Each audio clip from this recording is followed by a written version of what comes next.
Atención México, Sheinbaum acaba de humillar a Trump en su propia jugada. El hombre más poderoso del mundo mandó a su emisario Ardeaz a arrodillarse en Palacio Nacional. Y los del PRIAN todavía no entienden qué pasó. Hoy, en este momento, el representante comercial de Donald Trump está sentado en Ciudad de México. No en Washington, no en la Casa Blanca, en Ciudad de México. Sheinbaum trazó una arquitectura diplomática tan precisa, tan calculada, que el hombre que llegó a la presidencia de Estados Unidos prometiendo destruir el TEMEC tuvo que mandar a su emisario más poderoso a negociar en territorio mexicano. Eso no es un detalle protocolar, eso es el resultado de una estrategia. Mientras tanto, Canadá está ardiendo. Hoy mismo, Washington anunció aranceles del 50% sobre casi $20 mil millones en productos canadienses. Ottawa queda fuera de esta negociación, aislada, castigada, sin mesa. Y aquí viene lo que los medios corporativos no te van a decir. Mientras Trump le imponía 50% de aranceles a Canadá, su propio representante comercial llegó a Ciudad de México a elogiar a Sheinbaum, a elogiarla públicamente. Eso no ocurre por accidente, ocurre por diseño. Pero la pregunta que nadie en Washington está respondiendo es esta: ¿cómo logró Sheinbaum convertirse en el único socio norteamericano con quien Trump quiere sentarse a negociar justo cuando él mismo activó el reloj que podría terminar con el tratado comercial más importante de América del Norte? Esa pregunta ya tiene respuesta en el análisis de hoy, y es la que los medios no quieren publicar. Pero la pregunta que nadie en Washington está respondiendo es esta: para entender la magnitud de lo que acaba de ocurrir, hay que retroceder 30 años. México firma el Tratado de Libre Comercio de América del Norte. El entonces gobierno del PRI lo presenta como la puerta de entrada a la modernidad. La promesa era simple: integración económica, prosperidad compartida, el futuro de tres naciones construido en conjunto. Lo que no dijeron es que esa integración durante décadas funcionó bajo un modelo de sumisión discreta. México exportaba, México producía, México absorbía las reglas que Washington dictaba, y cuando Washington cambiaba las reglas, México ajustaba. Sin ruido, sin resistencia. El manual del viejo régimen era claro: la confrontación es cara, la sumisión es rentable. Eso fue el PRI durante décadas. Eso fue el PAN cuando tuvo su turno. Cada negociación comercial era, en el fondo, una ceremonia de rendición con otro nombre. Y entonces llegó Trump en su primer mandato y renegoció el tratado. México cedió en reglas de origen, en propiedad intelectual, en mecanismos laborales. El acuerdo se llamó TEMEC, pero el espíritu seguía siendo el mismo. Washington dicta, México acepta. Eso era el tablero antes del 1 de junio de 2024. Antes de que Claudia Sheinbaum tomara posesión, porque lo que Trump no calculó, lo que el viejo régimen nunca calculó, es que esta vez del otro lado de la mesa no había un político tradicional dispuesto a negociar la sumisión con elegancia. Había una científica que piensa en sistemas, en causalidades, en consecuencias de segundo y tercer orden. Y en los meses previos a esta tercera ronda de negociaciones, esa diferencia se volvió visible para todo el mundo, hasta para Washington. Y entonces llegó el dato que lo cambió todo. Trump cometió 3 errores. 3, y lo más fascinante de cada uno es que, en el momento en que los cometió, parecían decisiones inteligentes. El primero llegó el 1 de julio de 2026. Trump decidió no renovar el TEMEC por 16 años más. Activó el reloj. A partir de ese momento, el tratado tiene 10 años de vida garantizada. Y después de eso, se termina, a menos que los 3 países acuerden mejoras. La lógica de Washington era impecable en apariencia: presión máxima sin ruptura inmediata, la amenaza perfecta, el reloj corriendo, los socios nerviosos, Estados Unidos en posición de fuerza para exigir concesiones históricas. Lo que Trump no calculó era que al activar ese reloj, también activó su propia urgencia.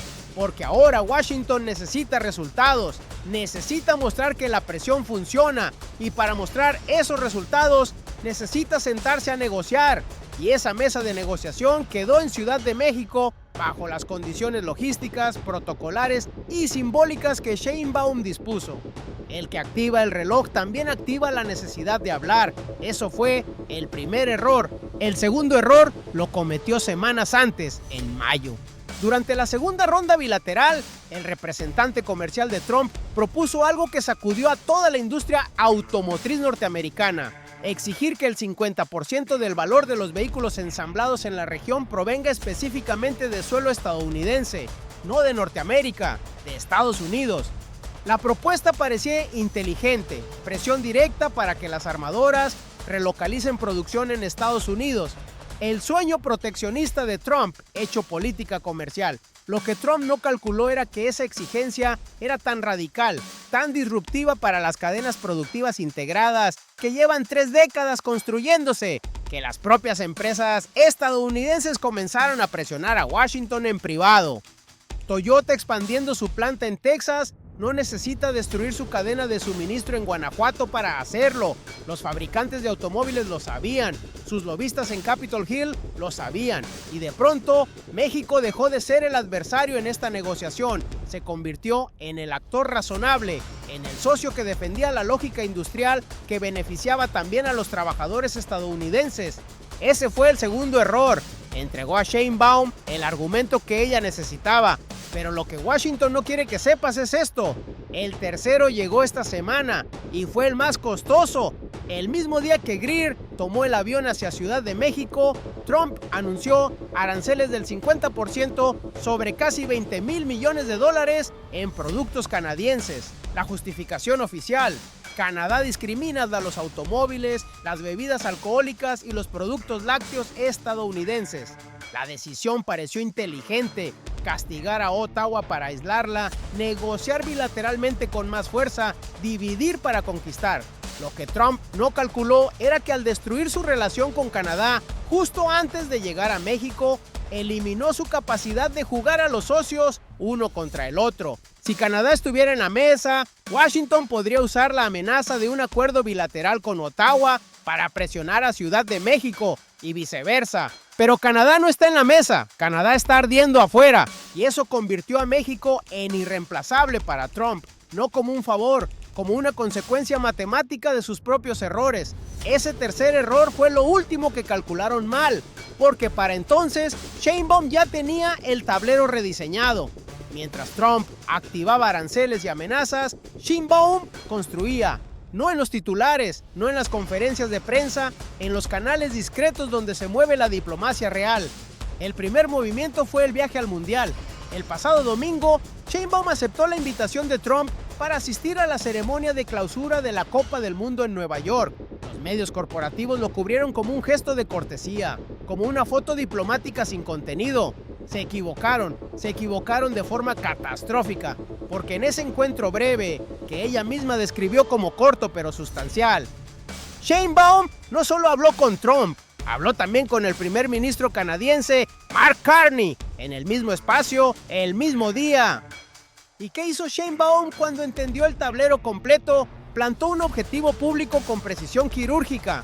Nuestro objetivo es que en este primer año de revisión podamos llegar a acuerdos, de tal manera que los siguientes años ya solo sea un checklist, declaró a su regreso. Una lista de verificación, no una negociación anual de vida o muerte. Esa frase no fue una declaración de buenas intenciones, fue un mensaje codificado hacia Washington y hacia los mercados. México llega para esta mesa con un plan de largo plazo, no con improvisación. El segundo movimiento fue la alineación estratégica. En las semanas previas a esta tercera ronda, México avanzó en 3 frentes que Greer reconoció públicamente: alineación de controles de exportación con estándares estadounidenses, fortalecimiento de protección a la propiedad intelectual y medidas para frenar la exportación de aguacates cultivados en tierras deforestadas ilegalmente. Cada una de esas concesiones fue calculada. Ninguna toca la soberanía industrial de México. Ninguna compromete las cadenas productivas automotrices o siderúrgicas. Son concesiones en el perímetro, no en el núcleo. Sheinbaum no reaccionó, diseñó, no improvisó, ejecutó. El tercer movimiento fue el más silencioso y el más poderoso. México mantuvo su política de no retaliation frente a los aranceles sectoriales de Trump, mientras Canadá respondía con aranceles de represalia sobre automóviles, bebidas alcohólicas y acero estadounidense, lo que le costó el 50% de aranceles nuevos que anunciaron ayer. México aguantó. No por debilidad, por cálculo. Porque la no retaliation no es rendición cuando forma parte de una estrategia mayor. Es la diferencia entre el judoka que absorbe el impulso del adversario y el boxeador que intercambia golpes hasta que los dos caen. Quédate porque la última pieza lo cambia todo. Y entonces llegó Greer a Ciudad de México. Y lo que dijo ante las cámaras sacudió cada sala de análisis en Washington. El representante comercial de Donald Trump, el mismo hombre que llegó con la exigencia del 50% de contenido estadounidense en vehículos, elogió a México públicamente. Usó la palabra pragmático para describir el enfoque de la administración Sheinbaum. Reconoció los avances en controles de exportación, en propiedad intelectual, en comercio responsable. Detente un segundo y procesa lo que eso significa. El negociador más poderoso de la administración Trump, el que tiene autoridad directa sobre aranceles, que hoy le cuestan a México miles de millones de dólares en exportaciones de automóviles, acero y aluminio, llegó a la capital mexicana a decir que México está haciendo bien las cosas. Eso no ocurre cuando una estrategia falla, ocurre cuando funciona. Mientras tanto, en Ottawa, el primer ministro Mark Carney emitió un comunicado declarando que su gobierno había presentado propuestas integrales para resolver los conflictos comerciales con Washington y que los aranceles de Trump violaban el propio TMEC que todos están negociando. Nadie en Washington respondió a ese comunicado. Canadá habla, Washington no escucha. México negocia, Washington escucha. Esa es la diferencia entre dos estrategias. Y esa diferencia tiene consecuencias concretas para el trabajador mexicano. Hoy, México paga aranceles del 25% sobre sus exportaciones de automóviles a Estados Unidos. Paga 50% sobre acero y aluminio. El intercambio comercial entre ambos países supera los 900,000 millones de dólares al año. Más del 80% de todo lo que México exporta va a ese mercado. En las plantas automotrices de Guanajuato, Coahuila y Nuevo León, en las acereras del norte del país, hay cientos de miles de trabajadores cuyo salario depende directamente de lo que se negocie esta semana en Palacio Nacional. Esto no es geopolítica abstracta, es el trabajo de tu vecino, es el empleo de tu familia. Y aquí es donde la voz del viejo México apareció, como siempre aparece cuando México está a punto de ganar. Hubo voces en el empresariado que pedían más flexibilidad, que insinuaban que México debería ceder más rápido, más profundo, para no irritar a Washington. El manual de siempre, la sumisión rentable disfrazada de pragmatismo. Sheinbaum no les dio ese gusto, porque México ya no está solo y porque lo que se construyó en silencio durante los últimos meses es más sólido de lo que esas voces imaginan. Sheinbaum no estaba reaccionando a Trump. Sheinbaum estaba construyendo una trampa y Trump caminó hacia ella con la certeza del que cree que siempre gana. El plan tenía 3 piezas y solo funcionaba si las 3 encajaban en el orden correcto. La primera pieza era la no retaliation. Sin ella, el resto no funciona. Si México hubiera respondido con aranceles de represalia como Canadá, como la Unión Europea, Washington habría tenido la justificación perfecta para escalar, para cerrar la mesa, para presentar a México como un adversario, no como un socio. Pero México no retalió. Y esa decisión, que los medios corporativos leyeron como debilidad, fue en realidad el cimiento de todo lo que vino después, porque le quitó a Trump su pretexto favorito, la provocación del otro lado. La segunda pieza eran las concesiones periféricas, alineación de controles de exportación, protección de propiedad intelectual, regulación de aguacates en tierras deforestadas. 3 concesiones que Greer mencionó públicamente con elogio. 3 concesiones que no tocan ni un solo empleo en las plantas automotrices de Nuevo León, ni una tonelada de acero en Coahuila. Juntas, las 2 primeras piezas crearon algo invaluable, la narrativa de México como socio pragmático y confiable. Y esa narrativa le dio a Greer la cobertura política para elogiar a México públicamente, justo cuando necesitaba justificar ante el Congreso estadounidense por qué seguía negociando. La tercera pieza es la que nadie vio y es la que hace el movimiento irreversible. El viaje al Mundial no fue un gesto de cortesía, fue la activación del tercer elemento, la presencia física de Sheinbaum en el mismo espacio que Trump y Carney, 3 días antes de que comenzaran las negociaciones formales, enviando un mensaje simultáneo a Washington, a Ottawa y a los mercados financieros globales. México no llegó a esta mesa de improviso, llegó habiendo hablado ya con los dos lados del tablero. Y aquí es donde el tablero se complica para sus adversarios, porque ahora viene la pregunta que ningún analista en Washington tiene en sus modelos todavía. ¿Qué pasa si México cierra un acuerdo bilateral sólido con Estados Unidos antes de que Canadá resuelva su crisis arancelaria? Esa es la nueva dimensión de este hecho.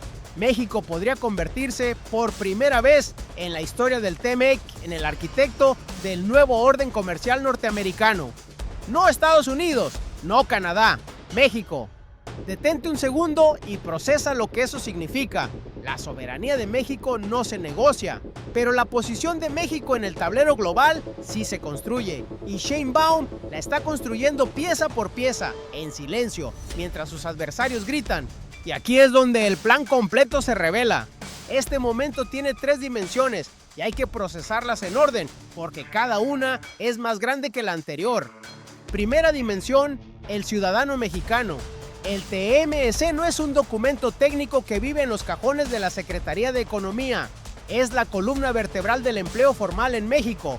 El intercambio comercial con Estados Unidos supera los $900 mil millones al año.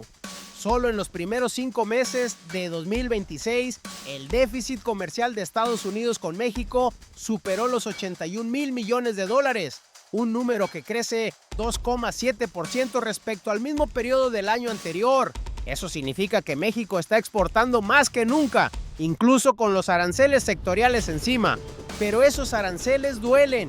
El 25% sobre automóviles y el 50% sobre acero y aluminio son una carga real sobre cadenas productivas reales. Lo que Sheinbaum negocia esta semana en Palacio Nacional es el alivio de esa carga. Es la diferencia entre una planta automotriz que expande turnos y una que los recorta. Segunda dimensión, México como nación. Por primera vez en 3 décadas de integración comercial norteamericana, México no está negociando desde una posición de dependencia estructural. Está negociando desde una posición de socio preferido, el único socio con quien Washington quiere hablar mientras castiga a Canadá. Eso es un cambio tectónico en la geopolítica norteamericana. El embajador mexicano en Washington, Roberto Laceri, lo dijo con precisión quirúrgica esta semana. Cada momento que perdemos estamos perdiendo competitividad, participación de mercado e inversión. Laceri, ex banquero de inversión y exfuncionario de la Secretaría de Hacienda, sabe exactamente lo que está en juego y sabe que México tiene una ventana de oportunidad histórica que no va a durar para siempre.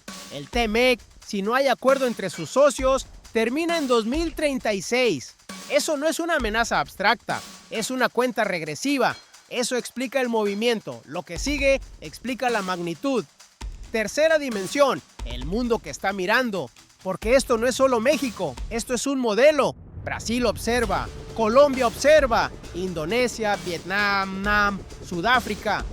Todas las naciones en desarrollo que enfrentan la misma presión del unilateralismo estadounidense están tomando nota de lo que Sheinbaum estaba haciendo. La lección no es resistencia ciega.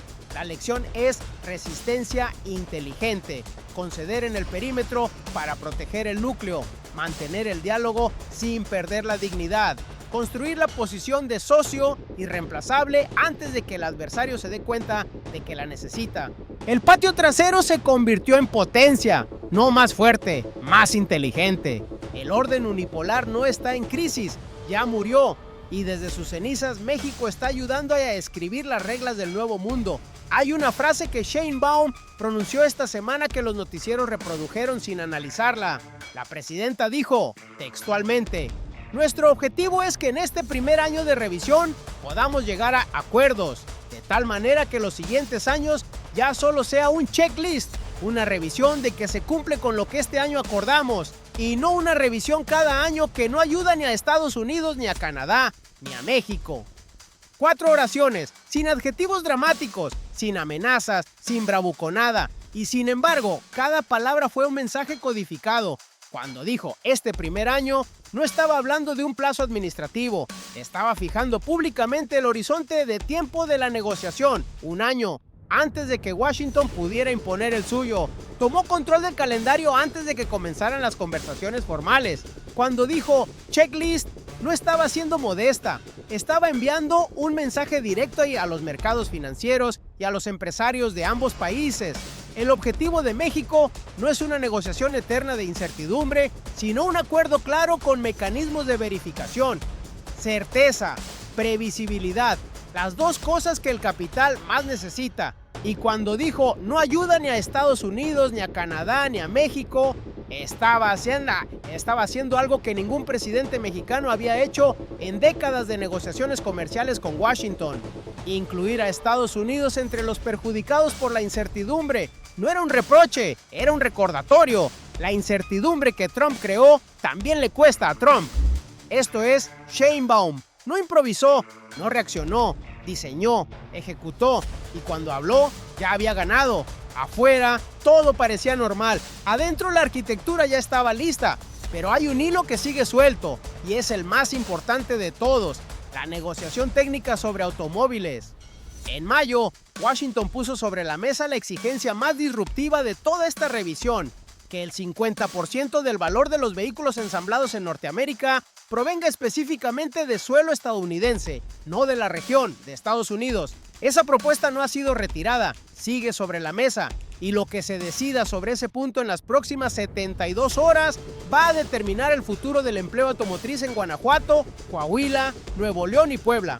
De cientos de miles de trabajadores que hoy no saben si la planta donde trabajan va a seguir operando bajo las mismas reglas el año que viene.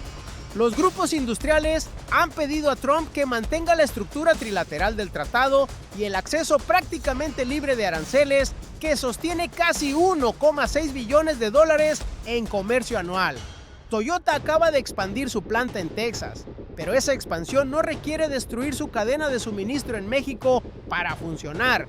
La pregunta que nadie está respondiendo todavía es esta: ¿va a ceder Washington en el 50% de contenido estadounidense o va a insistir en una exigencia que las propias armadoras americanas han rechazado en privado?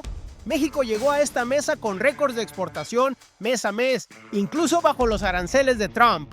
Ahora tiene la posición de socio preferido, el elogio público de Greer y la urgencia del reloj del TMEC corriendo igual para todos.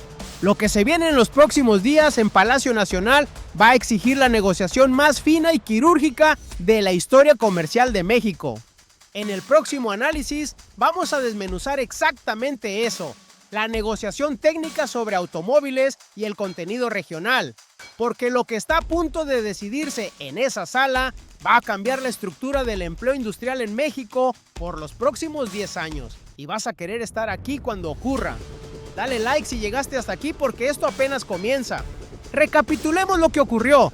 Trump activó el reloj del TMEC el 1 de julio, castigó a Canadá con aranceles del 50% sobre 20,000 millones de dólares en productos y mandó a su representante comercial a sentarse en Ciudad de México a negociar bajo las condiciones que Sheinbaum dispuso. Eso es lo que ocurrió. ¿Cómo ocurrió? Sheinbaum construyó durante meses una posición inatacable, no retalió, hizo concesiones periféricas que no tocan el núcleo industrial del país, viajó al Mundial y habló con Trump y con Carney en el mismo espacio, 3 días antes de las negociaciones formales, y fijó públicamente el horizonte de tiempo y los objetivos de México antes de que Washington pudiera imponerlos. No improvisó, no reaccionó, diseñó, ejecutó. ¿Por qué importa? Porque lo que está ocurriendo esta semana en Palacio Nacional no es solo una negociación comercial, es la demostración más clara que México ha dado en décadas de que la soberanía y el pragmatismo no son contradictorios, de que un país puede defender su industria, su empleo y su dignidad sin romper la mesa, de que el patio trasero ya no existe. Y recuerda cómo abrimos este análisis. El representante comercial de Donald Trump está sentado en Ciudad de México, no en Washington, en Ciudad de México. Esa imagen lo dice todo. Si este análisis te abrió los ojos sobre lo que realmente está en juego, dale like ahora mismo. Cada like le dice al algoritmo que este tipo de contenido importa. el que no te van a dar los noticieros de siempre. Suscríbete al canal y activa la campana, porque lo que viene en los próximos días va a necesitar análisis así de profundo y vas a querer estar aquí. Y antes de irte, una pregunta para los comentarios. ¿Crees que Trump va a ceder en la exigencia del 50% de contenido estadounidense en vehículos o ya tomó una decisión que no tiene marcha atrás? Escríbelo abajo, porque tu respuesta importa más de lo que crees. México ya no está solo y esta semana el mundo entero lo está viendo.